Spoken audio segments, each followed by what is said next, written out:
नमस्कार और आपका स्वागत है। आज हम टेक की दुनिया के उन 3 सबसे बड़े बज़वर्ड्स को समझने वाले हैं जिनके बारे में हर कोई बात कर रहा है, पर शायद ठीक से समझ नहीं पा रहा।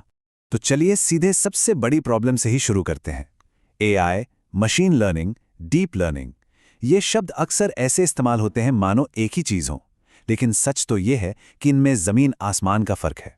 इस फ़र्क को समझने के लिए हमें सबसे पहले सबसे बड़ी, सबसे व्यापक तस्वीर देखनी होगी, और वो है आर्टिफिशियल इंटेलिजेंस।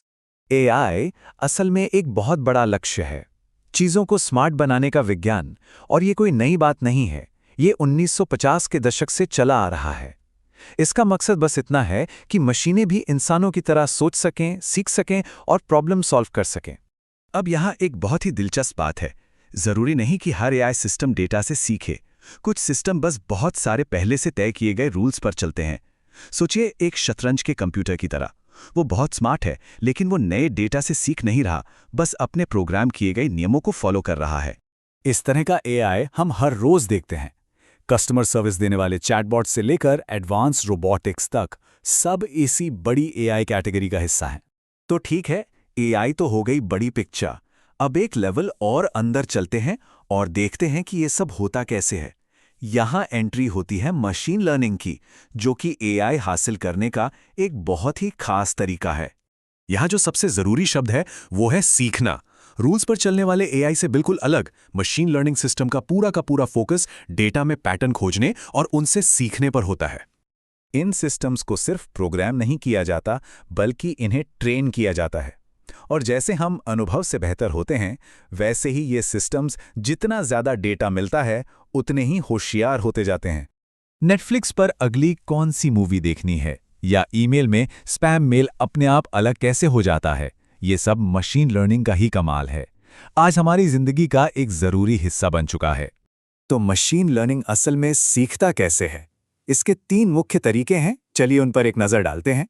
सबसे पहला है सुपरवाइज्ड लर्निंग। इसे ऐसे सोचिए जैसे एग्जाम के लिए आंसर की के साथ पढ़ाई करना। मशीन को पहले से लेबल किया हुआ डेटा दिया जाता है। मान लीजिए हजारों तस्वीरें दिखाई जिन पर लिखा है ये बिल्ली है, ये कुत्ता है। धीरे धीरे मशीन खुद ही बिल्ली और कुत्ते में फर्क करना सीख जाती है। दूसरा है अनसुपरवाइज्ड लर्निंग। अब यहाँ कोई आंसर की नहीं है, मशीन को बस बहुत सारा डेटा दे दिया जाता है और उसे खुद ही उसमें से पैटर्न खोजने होते हैं। जैसे फलों से भरी एक टोकरी दे दी और मशीन ने उन्हें अपने आप रंग या आकार के हिसाब से अलग अलग ग्रुप्स में बांट दिया। और आखिर में आता है रीइंफोर्समेंट लर्निंग। ये बिल्कुल किसी पेट को ट्रेन करने जैसा है। सही काम करने पर रिवॉर्ड मिलता है और गलत काम पर पेनल्टी। मशीन ट्रायल और एरर से सीखती है कि सबसे अच्छा रिजल्ट पाने के लिए कौन सा एक्शन लेना है, जैसे कि किसी कंप्यूटर का शतरंज खेलना सीखना।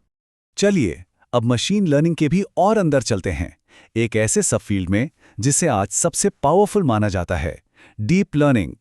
डीप लर्निंग की खासियत है इसका स्ट्रक्चर। ये आर्टिफिशियल न्यूरल नेटवर्क का इस्तेमाल करता है, जो काफ़ी हद तक हमारे दिमाग के न्यूरॉन्स के स्ट्रक्चर से प्रेरित हैं, और इन्हीं नेटवर्क्स की वजह से ये बहुत ही जटिल समस्याओं को सुलझा सकता है।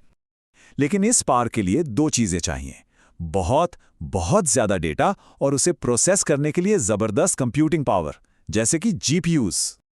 और इसका नतीजा आज की सबसे फ्यूचरिस्टिक टेक्नोलॉजी, सेल्फ ड्राइविंग कारें जो सड़क पर चीज़ों को पहचानती हैं, सिरी और एलेक्सा जो हमारी बात समझते हैं।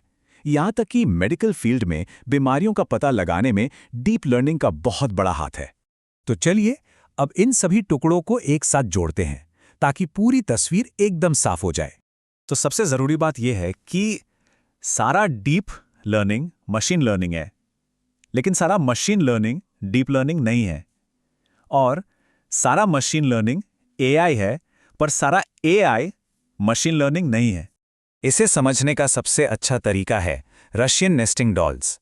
सबसे बड़ी डॉल है आर्टिफिशियल इंटेलिजेंस, उसके अंदर है मशीन लर्निंग, और उसके भी अंदर सबसे बीच में है डीप लर्निंग।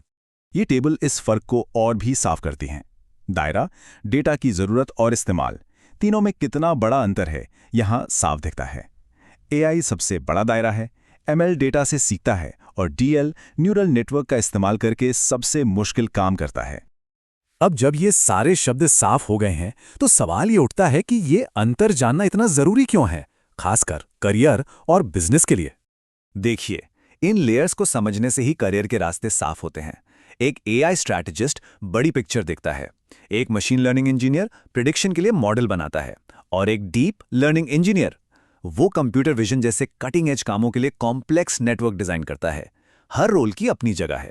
तो एआई, मशीन लर्निंग और डीप लर्निंग के बीच का फर्क समझना बस एक पहला कदम है। ये हमें उस टेक्नोलॉजी के बारे में ज़्यादा गहराई से सोचने में मदद करता है जो हमारी दुनिया को बदल रही है। अब जब ये अंतर साफ है तो सोचिए, इनमें से कौन सी टेक्नोलॉजी हम सबके आने वाले कल को आकार दे